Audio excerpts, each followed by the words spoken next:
Shalom jemaat yang dikasihi Tuhan, senang sekali berjumpa dengan Anda di hari Minggu ini. Shalom kepada jemaat GKMI Kenari Kudus. Saya Pendeta Nathanael Prayogo, sungguh satu kehormatan dan sukacita untuk bisa kembali bersama dengan Anda di dalam ibadah pada hari ini. Dan saya bersyukur untuk kesempatan yang Tuhan berikan karena di masa pandemi ini kita masih bisa berjumpa walaupun secara online, tetapi saya percaya berkat Tuhan pasti tersedia tidak berbeda untuk setiap kita. Bapak Ibu yang dikasihi Tuhan, tema kita di dalam bulan ini adalah detail kehidupan. Nah, bagaimana kita memahami detail kehidupan secara khusus di dalam memiliki cara yang benar untuk menangani berbagai masalah di dalam hidup. Bapak Ibu, kalau kita bicara tentang masalah hidup, itu adalah hal yang sehari-hari kita alami. Setiap manusia memiliki dan pasti berhadapan dengan masalah hidup, terutama di hari-hari yang seperti ini.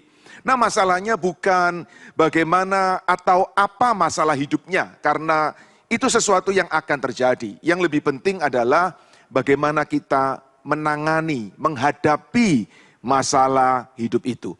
Bapak Ibu yang dikasihi Tuhan, saya percaya dan saya mengajak kita semua untuk percaya bahwa cara menangani masalah hidup yang terbaik adalah melalui Alkitab kita. Tidak ada cara lain yang lebih baik. Tidak ada cara lain yang lebih tepat. Mungkin ada pendapat manusia atau ada informasi-informasi yang kita dengar dari sekeliling kita yang bisa menolong kita. Tetapi cara terbaik untuk mengatasi masalah hidup adalah apa yang firman Tuhan ajarkan kepada kita. Nah, hari ini kita akan melihat secara khusus di dalam Alkitab kita, yaitu Ibrani pasal yang ke-12, ayat yang pertama sampai dengan ayat yang ketiga bagian A saja, yang menjadi ayat perenungan kita di dalam menjawab bagaimana kita memiliki cara yang terbaik untuk mengatasi masalah hidup kita. Ibrani 12 ayat 1 sampai 3 mengatakan demikian Bapak Ibu. Karena kita mempunyai banyak saksi, bagaikan awan yang mengelilingi kita. Marilah kita menanggalkan semua beban dan dosa yang begitu merintangi kita, dan berlomba dengan tekun di dalam perlombaan yang diwajibkan bagi kita. Marilah kita melakukannya dengan mata yang tertuju kepada Yesus, yang memimpin kita dalam iman dan yang membawa iman kita itu kepada kesempurnaan. Yang dengan mengabaikan kehinaan, tekun memikul salib ganti sukacita yang disediakan bagi Dia yang sekarang duduk di sebelah kanan tahta Allah. Ingatlah selalu akan Dia, dan seterusnya. Bapak Ibu yang dikasihi Tuhan, cara terbaik untuk kita mengatasi masalah hidup adalah dengan mengikuti apa yang disarankan oleh Alkitab. Dan Alkitab menyarankan kepada kita supaya kita mengarahkan pandangan kita, memfokuskan perhatian kita kepada Yesus. Bapak Ibu, cara mengatasi masalah terbaik adalah dengan berfokus kepada Yesus.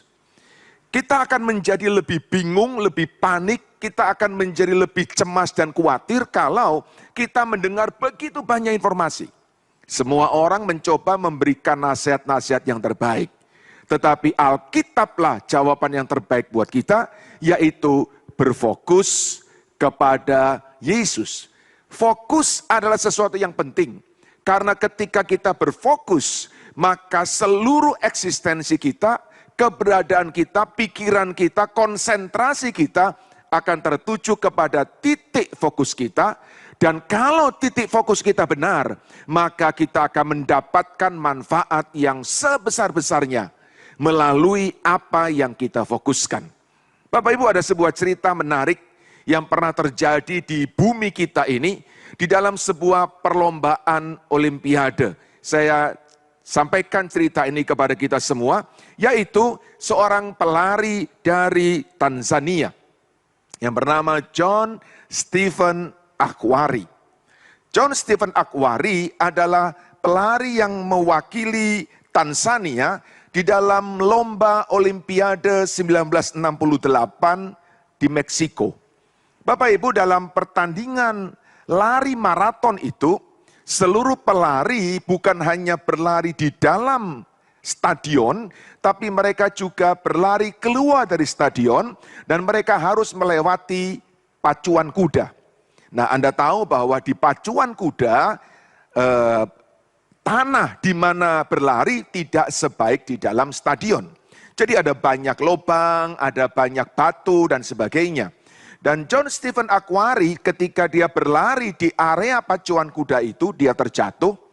Dan dia mengalami luka yang cukup parah di lututnya dan di pergelangan kakinya. Dan luka itu sangat mengganggu dia, sehingga dalam pertandingan itu dia menjadi begitu kesakitan dan begitu lambat, Bapak Ibu. Ya.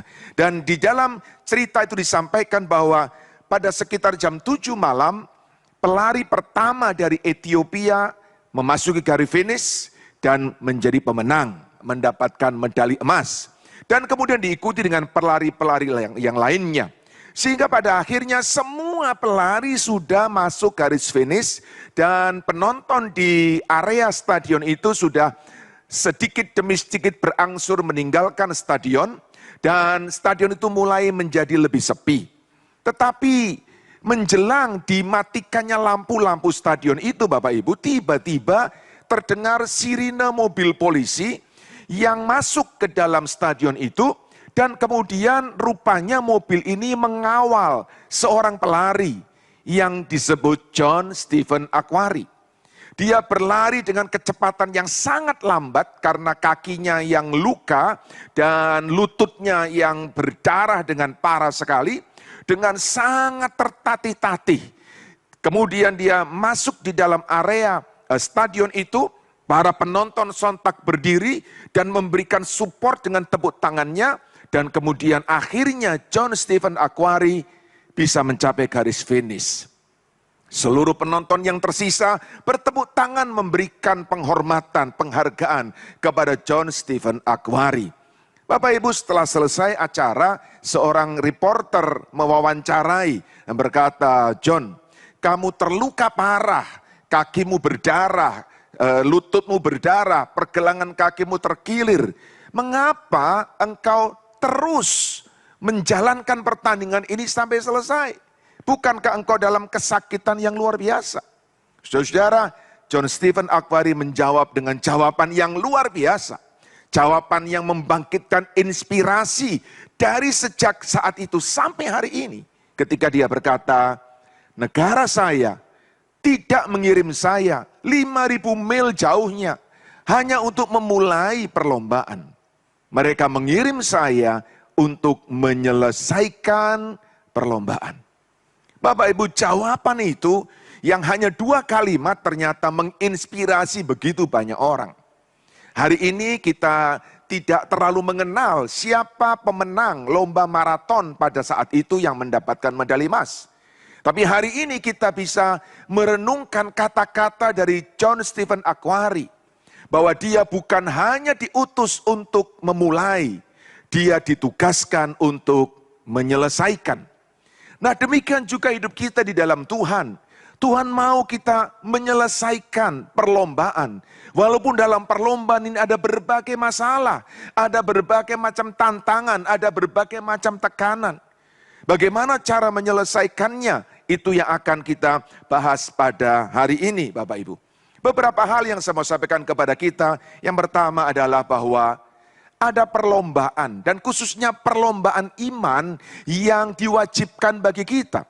Dalam perlombaan itu tidak seluruhnya di dalam stadion. Ada perlombaan di area pacuan kuda. Ada perlombaan di padang gurun. Ada perlombaan di daerah berbahaya. Ada perlombaan di tengah-tengah pandemi. Ini adalah perlombaan yang diwajibkan bagi kita. Dan perlombaan ini adalah perlombaan seumur hidup, Bapak Ibu. Karena apa? Karena finishnya adalah ketika kita selesai dengan hidup kita. Target daripada perlombaan ini adalah mencapai garis akhir. Kalau dalam olimpiade, siapa pemenangnya ditentukan oleh siapa yang pertama kali mencapai garis akhir. Tapi dalam perlombaan iman Bapak Ibu, maka tidak penting siapa yang lebih dahulu, tetapi dimaksudkan semua kita harus mencapai garis akhir. Bapak Ibu yang dikasihi Tuhan, ada banyak orang yang bersedia, senang memulai perlombaan. Tetapi kunci menjadi pemenang adalah menyelesaikan apa yang Anda mulai. Dan sayangnya Bapak Ibu, ada banyak orang memulainya tanpa bisa menyelesaikannya. Pandemi ini ternyata telah memberikan saringan seleksi rohani. Karena kita harus mengaku dengan jujur bahwa ada orang-orang di sekitar kita yang tadinya bersama-sama dengan kita di dalam perlombaan iman, di gereja, dalam pelayanan. Karena pandemi ini, maka mereka mulai mundur. Maka mereka mulai kehilangan pengharapan. Mereka mulai masuk dalam berbagai-bagai keruwetan hidup. Mereka tidak melanjutkan pertandingan atau perlombaan. Bapak Ibu yang dikasihi Tuhan, Adam dan Hawa, Yudas adalah contoh mereka yang memulai dengan awal terbaik. Namun mereka terjatuh di tengah jalan dan tidak menyelesaikan perlombaan. Apa yang kurang dari Adam dan Hawa? Fasilitas yang terbaik di Taman Firdaus. Apa yang kurang dari Yudas? Orang yang setiap hari selama 3 tahun lebih bersama-sama dengan Yesus. Hidup bersama, makan bersama, pelayanan bersama. Tapi tidak bisa menyelesaikan. Mereka terhenti di tengah jalan oleh karena ada godaan, oleh karena ada masalah, oleh karena ada tantangan, dan mereka menyerah. Bapak Ibu yang dikasihi Tuhan, saya ingin mengajak kita bahwa di dalam menyelesaikan masalah hidup, di dalam mengatasi masalah hidup, mari kita berfokus kepada Yesus Kristus Tuhan kita. Tidak ada yang bisa mencapai garis akhir tanpa tekad, ketekunan, dan kesabaran. Kita perlu persisten terus di dalam menjalani hari-hari kita. Masalah akan selalu ada. Jangan pernah berdoa supaya masalah disingkirkan dalam hidup. Karena masalah adalah bagian dari hidup. Ketika seseorang hidup, maka dia pasti akan mengalami masalah. Yang harus kita perjuangkan adalah bagaimana di tengah-tengah masalah itu kita bisa mengatasinya dan kita bisa menyelesaikan perlombaan iman yang diwajibkan bagi kita. Bapak Ibu, bagaimana caranya? Saya sampaikan dengan cepat. Yang pertama, kalau kita mau mengatasi masalah kita, maka kita harus menjalani perlombaan kita dengan mata yang tertuju kepada Yesus. Mata yang tertuju kepada Yesus. Mata yang tertuju itu artinya mata yang menatap, melihat dengan perhatian yang tak terbagi. Memalingkan pandangan dari semua hal yang akan menggeser Yesus. Dan kata memandang, menatap itu dipakai dalam bentuk present tense. Artinya selalu, setiap kali, tidak pernah tidak. Bapak Ibu, hari-hari ini begitu banyak hal yang mencoba menarik perhatian kita, menyerongkan pandangan kita kepada mereka yang ada di sekitar kita. Setiap hari Anda tidak akan kekurangan dengan berita-berita yang datang di handphone Anda. Anda tidak akan kehabisan informasi melalui media sosial yang ada di dalam hidup Anda. Hari-hari ini semburan informasi begitu deras diberikan kepada setiap manusia. Nah, kita harus paham bahwa sebagian besar yang ada dan datang dalam hidup kita adalah berita-berita yang tidak membangun kita. Bukan hoax, tetapi tidak membangun. Dan itu akan memperlambat perjalanan kita, bahkan bisa punya potensi menghentikan kita. Itu sebabnya hari ini saya menyampaikan kepada kita, kunci utama kalau kita mau mengatasi masalah hidup adalah tetap berfokus kepada Yesus. Bagaimana dengan berita-berita yang ada di sekitar kita? Kurangi Bapak Ibu, batasi. Bahkan kalau mungkin Anda singkirkan dari hidup Anda. Saya mengambil keputusan dalam diri saya untuk tidak terlalu banyak berinteraksi dengan berita-berita yang dari dunia, terutama berita-berita yang berkaitan dengan pandemi ini. Karena saya berpendapat itu tidak membangun apapun, itu tidak memberikan kontribusi positif apapun, tetapi itu punya kecenderungan justru melemahkan, menakutkan, mencemaskan, dan menjadi teror dalam hidup. Saudara-saudara, mengarahkan pandangan kepada Yesus itu berarti yang pertama, melihat sepenuhnya kepada Yesus. Memandang dengan tatapan yang begitu tajam sehingga seolah-olah kita masuk di dalam Yesus. Saudara, Anda perhatikan di dalam ilustrasi yang saya berikan di dalam PowerPoint ini, bagaimana seorang pelari ketika dia mulai berlari dan sepanjang trek yang harus dia lalui, dia hanya boleh melihat kepada satu titik saja. Apa itu? Garis akhir. Dia tidak boleh mengarahkan kepada yang lainnya. Begitu juga dengan hidup kita. Ketika kita mau melewati tantangan yang ada, fokus sepenuhnya hanya kepada Yesus. Jangan mengarahkan pandangan kepada para saksi seperti yang ada di awan-awan. Alkitab katakan demikian. Karena ada orang-orang yang lebih dahulu sudah menyelesaikannya. Dan Alkitab berkata mereka itu seperti saksi-saksi, seperti awan banyaknya. Iya, mereka tentu ingin kita menyelesaikan sebagaimana mereka telah menyelesaikan. Siapa mereka? Para rasul, para nabi, orang-orang yang sudah lebih dahulu mendahului kita, para pemimpin-pemimpin kita. Mereka ingin kita juga menyelesaikan. Tapi Alkitab berkata, jangan mengarahkan pandangan kita ke sana. Tetap terfokus kepada Yesus. Mereka orang-orang baik, memberi inspirasi kepada kita. Kalau Anda baca dalam Ibrani pasal yang ke-11, Anda akan temukan nama-nama pahlawan iman, ya, Hall of Faith yang luar biasa. Tapi fokus hanya kepada Yesus. Yang kedua artinya adalah jangan kita melihat atau terfokus kepada beban dan dosa yang membebani kita. Itu sebabnya Bapak Ibu dalam masa pandemi kita harus rela semua beban, hal-hal yang tidak mendukung pertumbuhan rohani kita. Apalagi dosa harus disingkirkan. Ibrani mengatakan, marilah kita menanggalkan, membuang semua dosa dan beban yang begitu merintangi kita. Yang ketiga Bapak Ibu, memandang kepada Yesus, ini yang seringkali kita gagal lakukan, yaitu jangan kita melihat kepada pelari yang lainnya. Jangan kita melihat kepada teman-teman dalam pelayanan, rekan-rekan kerja kita di gereja yang kita seringkali bertanya-tanya, Tuhan, mengapa mereka lebih makmur daripada aku? Apa kurangnya diriku? Apa yang salah dengan aku? Mengapa mereka tetap sehat? Mengapa mereka tetap berhasil dan sukses dalam pekerjaannya? Bapak Ibu, kalau kita melihat kepada pelari lain, kita akan menjadi lemah.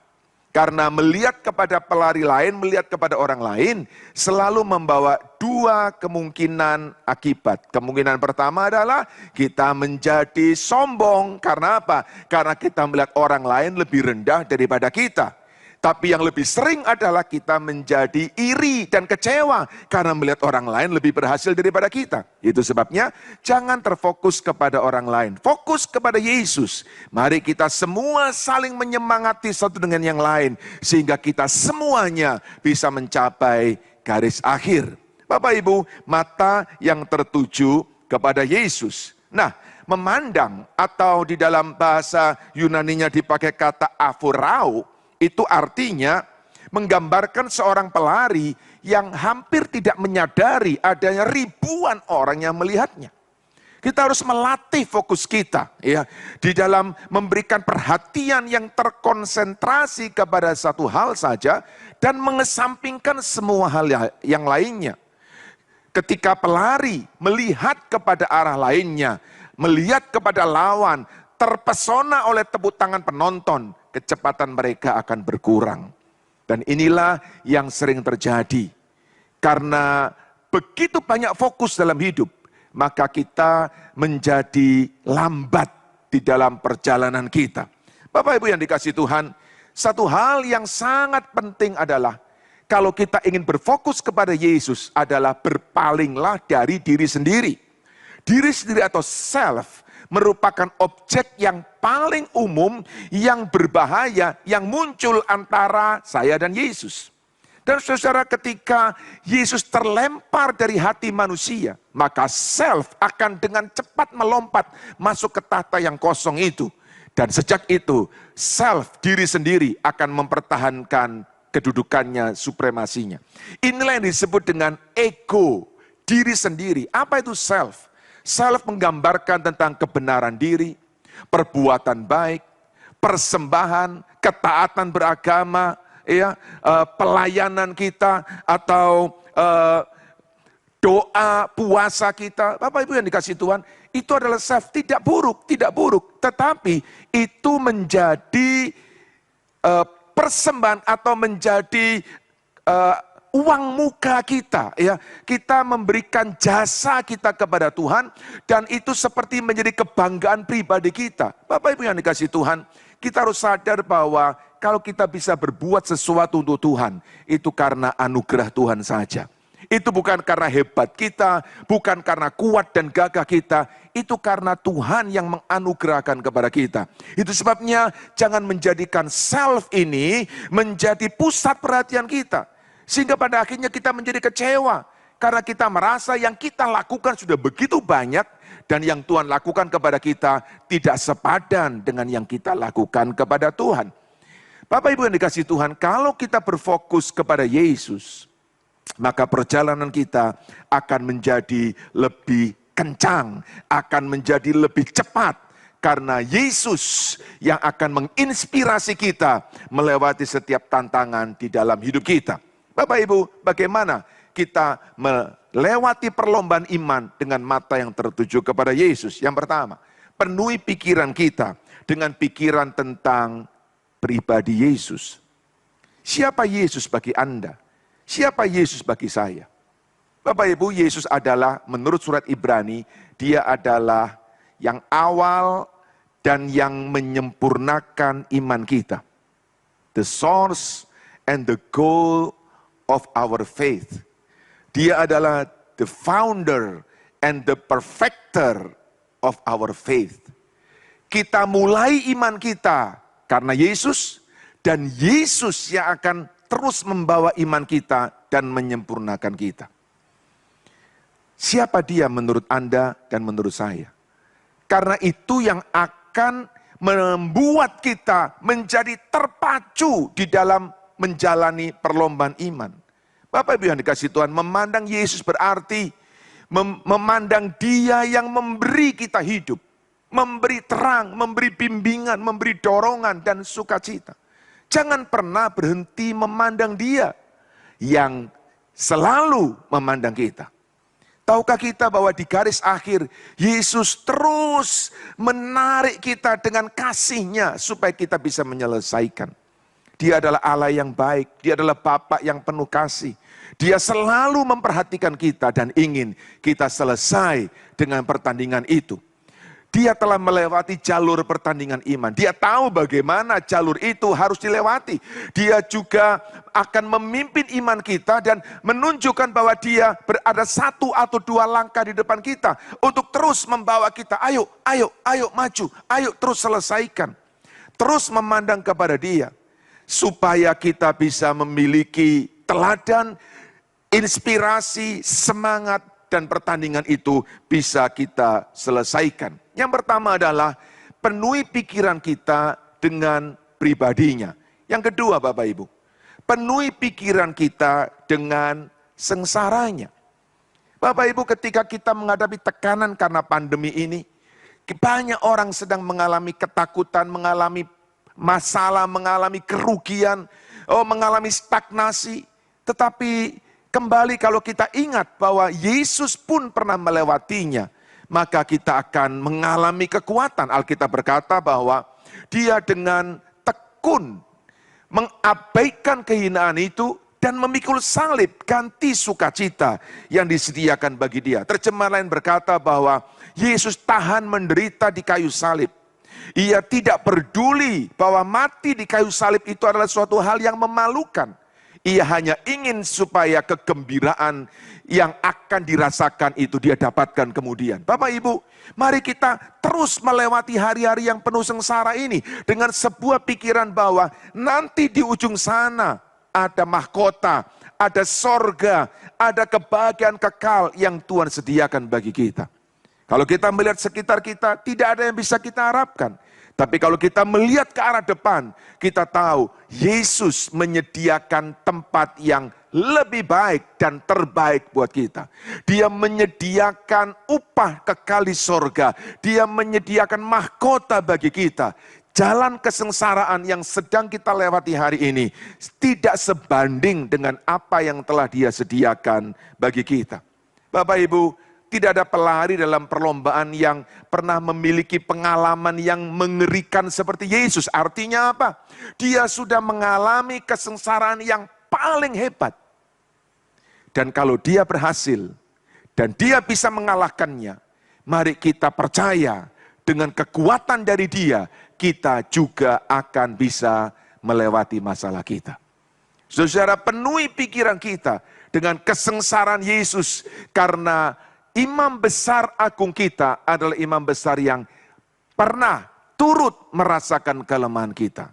Dia terus melihat ke depan, terus maju dengan hati yang tertuju pada sukacita yang akan datang. Itulah inspirasi kita. Kita lihat terus ke depan, pandemi akan selesai, masalahnya akan selesai, kesengsaraan akan selesai. Entah dalam waktu yang dekat atau pasti ketika kita menyelesaikan pertandingan iman, yaitu ketika dia menyediakan tempat terbaik buat kita di dalam kerajaannya. Yang ketiga Bapak Ibu, bagaimana kita bisa menjalankan pertandingan itu, perlombaan itu dengan mata yang tertuju kepada Yesus, yaitu kita penuhi pikiran kita dengan posisi yang dia ada sekarang untuk kita. Alkitab berkata, sekarang dia duduk di sebelah kanan Allah Bapa. Dia duduk sebagai pemenang. Dia adalah sang pemenang yang sesungguhnya. Dan dia berkata kepada kita, mari engkau anak-anakku, aku sudah menang. Aku ingin engkau juga menang. Lihat posisi di mana Yesus berada sekarang. Sekarang ia duduk di sebelah kanan tata Allah dan memerintah bersama dengan dia. Bapak Ibu, dia tidak ingin kemenangan hanya menjadi miliknya. Dia ingin kemenangan juga menjadi milik kita. Dan saat kita memandang kepada dia yang sudah menang, saya berharap itu akan memotivasi kita untuk kita melanjutkan perlombaan ini dan menyelesaikannya. Yesus dimahkotai, di sanalah dia menanti, tersenyum. Dan dia akan turun dari singgasananya untuk menyambut kita semua yang mengikuti jejaknya dan menyelesaikan perlombaan yang diwajibkan bagi kita. Betapa hal ini luar biasa Bapak Ibu. Hari ini kita masih melewati saat-saat sulit. Hari ini kita masih berjuang untuk kita bisa mengatasi pandemi dan krisis yang terjadi. Tapi Yesus telah mengalahkannya. Apa yang dia alami jauh lebih berat daripada pandemi yang sekarang terjadi dalam hidup kita. Dan dia sudah menang. Saya berharap kemenangannya menginspirasi kita supaya kita juga bertekad untuk menang seperti dia menang.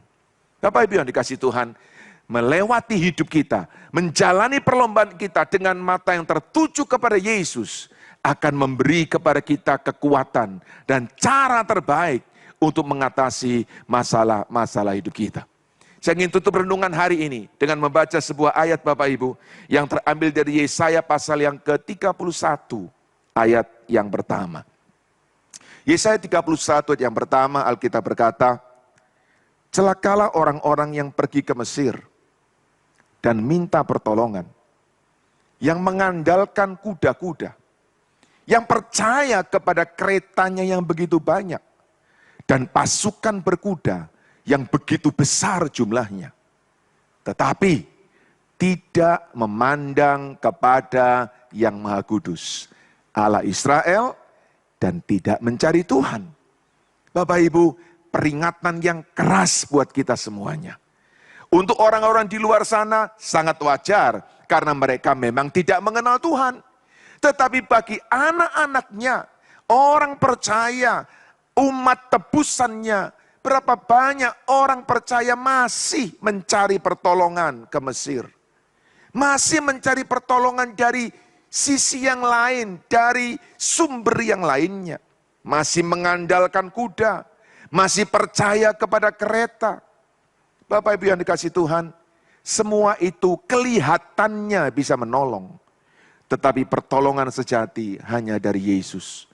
Itu sebabnya saya bilang kepada kita semua Bapak Ibu, obat, dokter, terapi hanya bisa mengobati kita. Tetapi yang menyembuhkan kita adalah Tuhan Yesus, Jehovah Rafa. Saudara-saudara, ada banyak cara yang memang kita bisa ambil untuk memberi kepada kita terobosan. Tetapi berkat, pertolongan, keberhasilan, kebahagiaan itu hanya datang dari Tuhan. Itu sebabnya mari kita memandang kepada Dia, berfokus kepada Dia.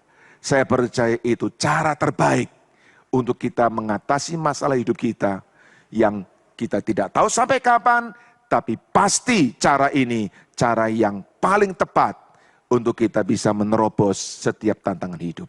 Saya berdoa biarkan kita semua bisa dengan satu tekad yang sama di dalam menjalani hari-hari kita. Yesus menjadi pusat perhatian kita, bukan yang lainnya, tidak ada yang lainnya, Dia satu dan satu-satunya. Mari kita berdoa. Bapa di sorga, terima kasih buat hari ini. Kami bersyukur karena kami boleh kembali di dalam ibadah, di dalam hadirat Tuhan. Kami boleh mendengar firman-Mu dan kami diingatkan bahwa cara terbaik mengatasi masalah hidup adalah berfokus kepadamu. Biar firman-Mu akan hidup di dalam hidup kami. Firman-Mu akan diterjemahkan di dalam keseharian kami. Sehingga kami bisa mempraktekkannya. Setiap hari kami bangun, kami mencari Engkau. Dalam perjalanan kami ingat Engkau. Dan di malam hari kami bersyukur kepadamu. Terima kasih buat hari ini. Terima kasih buat ibadah. Terima kasih buat kasih-Mu. Terima kasih buat kekuatan-Mu Tuhan. Dan kami akan menjalani hari-hari kami dengan berfokus kepadamu. Kami percaya Engkau Sang Pemenang akan membawa kami dalam kemenangan, memberi kami kemenangan, dan menjadikan kami pemenang-pemenang. Terima kasih Bapa di sorga. Di dalam nama Tuhan Yesus Kristus, kami peralaskan doa kami.